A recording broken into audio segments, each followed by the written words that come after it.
भगवान विष्णु का रंग गहरे नीले बादल जैसा है।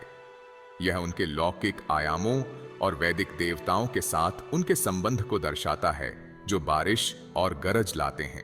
भगवान विष्णु को एक चेहरे और चार भुजाओं के साथ चित्रित किया गया है, आमतौर पर खड़ी मुद्रा में या आराम की मुद्रा में।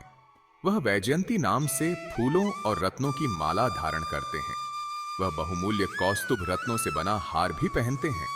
उनकी चार भुजाओं में शंख, गदा, पद्म, कमल और सुदर्शन चक्र पकड़े हुए दर्शाए गए हैं।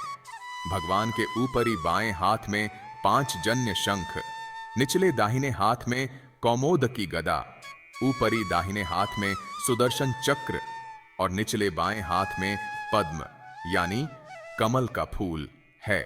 शंख पवित्रता और पूर्णता की लौकिक ध्वनि का प्रतिनिधित्व करता है। सुदर्शन चक्र विष्णु का सबसे शक्तिशाली हथियार है, जो सभी बुरी शक्तियों का नाश करता है।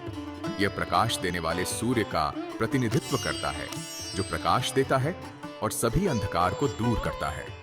यह उच्च चेतना का भी प्रतीक है और सभी भ्रमों को नष्ट कर देता है। भगवान की गदा ज्ञान की शक्ति का प्रतिनिधित्व करती है और कमल सुंदरता, पवित्रता, सृजन और आत्म प्राप्ति का प्रतीक है। भगवान विष्णु शक्तिशाली पक्षी वाहन गरुड़ पर सवार होते हैं। भगवान विष्णु हिंदू त्रिदेवों 3 महादेवताओं में से एक हैं। निर्माण की योजना के अनुसार वे ब्रह्मांड के निर्माण के बाद उसके विघटन तक उसका संरक्षण करते हैं। भगवान विष्णु के 10 अवतारों को संयुक्त रूप से दशावतार कहा जाता है।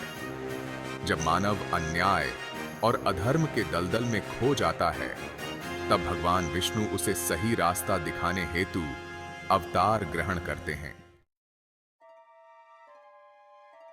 मत्स्य अवतार या मछली अवतार भगवान हरि का एक अद्वितीय रूप था, जो सत्य युग में प्रकट हुआ जब दुनिया विनाश के कगार पर थी। भगवान ने मनु को पृथ्वी पर जीवन बचाने का निर्देश दिया। उसने हर प्रजाति के एक नर और एक मादा को एक बड़े जहाज पर लादा, जिसे उसने पहले ही बना लिया था। पूरी दुनिया भारी बारिश की चपेट में थी और रहने के लिए कोई जमीन नहीं थी।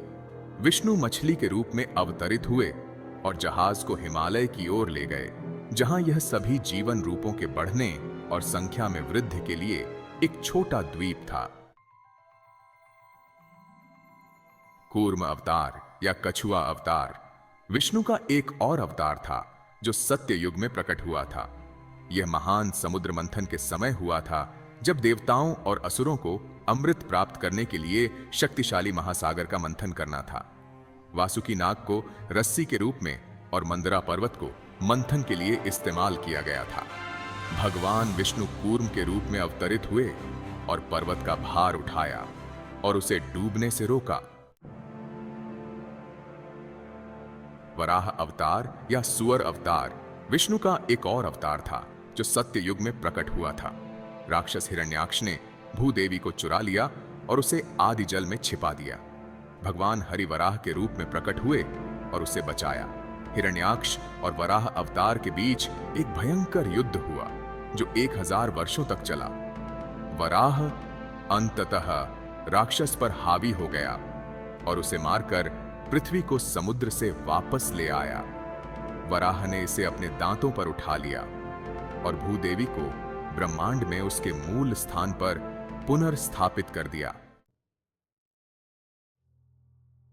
नरसिम्हा एक सत्य युग अवतार हिरण्यकशिपु हिरण्याक्ष का छोटा भाई था। वह विष्णु के हाथों अपने भाई हिरण्याक्ष की मृत्यु का बदला लेना चाहता था। इसलिए उन्होंने अत्यधिक तपस्या की और अमृता के लिए देवताओं से प्रार्थना की। भगवान ब्रह्मा उसकी प्रार्थना से प्रसन्न हुए और उसे वरदान दिया कि वह मनुष्य या जानवर द्वारा नहीं मारा जाएगा। उसे अंदर या बाहर, दिन या रात में नहीं मारा जाएगा। वह जीवित या निर्जीव हथियार से भी पृथ्वी या सितारों पर नहीं मारा जाएगा।